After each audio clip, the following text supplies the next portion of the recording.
السلام عليكم، ازيكم يا حبايبي؟ عاملين ايه؟ يا رب تكونوا بخير.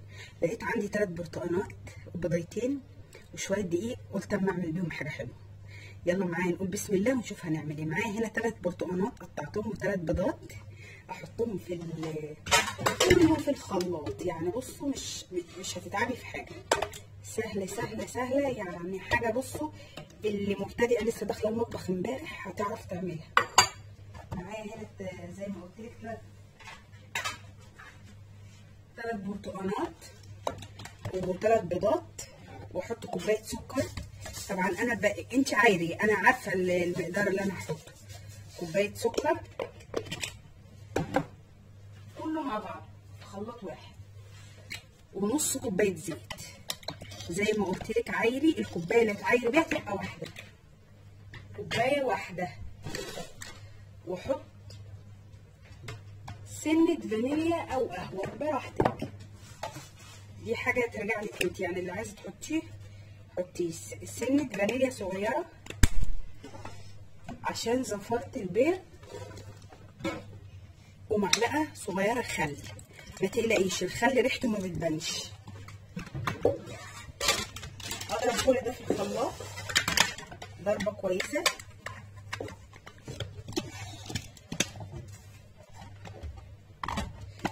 كده اهو.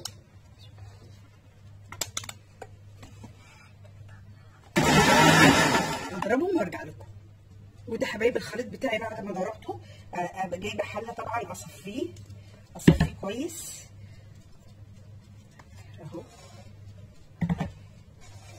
انا حطيت طبعا في طبق، حله، اي حاجه عندك صفي فيها كويس قوي كده عشان البتاع. خلصت اصفيه وارجع لكم. طبعا جوز الخليط بتاعي بعد ما صفيته احط عليه معلقه بيكنج باودر، وكبري المعلقه، يعني معلقه شاي او نص معلقه بيكنج باودر ونص معلقه كربوناتو. واحده هتقول لي ليه؟ اقول لك عشان البرتقال ما بيقاومش زي يبقى نص معلقه بيكنج باودر ونص معلقه كربوناتو. انا حاطه كربوناتو قبل ما اعمل. بعد كده انزل بالدقيق بتاعي كوبايتين دقيق او كوبايتين ونص. زي ما قلت لك انا مش بعاير عشان انا عارفه المقدار، لكن حضرتك لو انت هتعملي لا عيريه عشان تطلع مظبوطه. افضل انزل كده واقلب.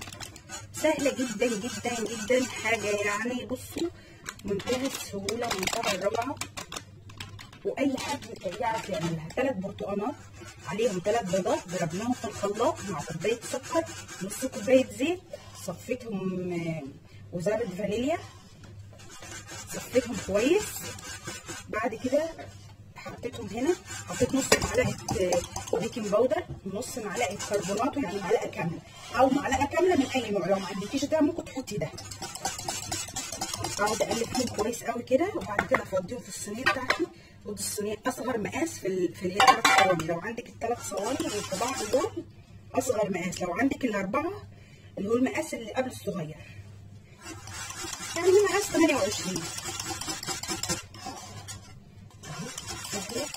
جدا جدا.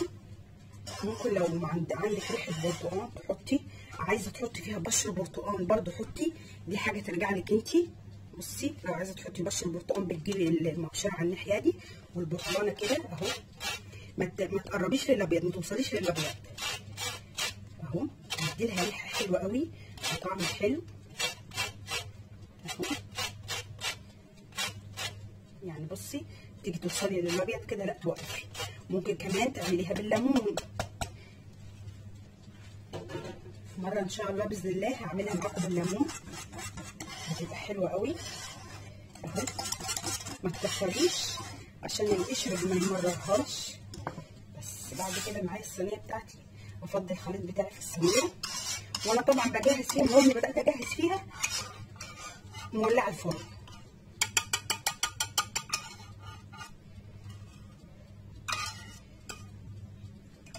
ادخلها الفرن واما اطلع اوريكم شكلها عامل ازاي ومن جوه عامله ازاي.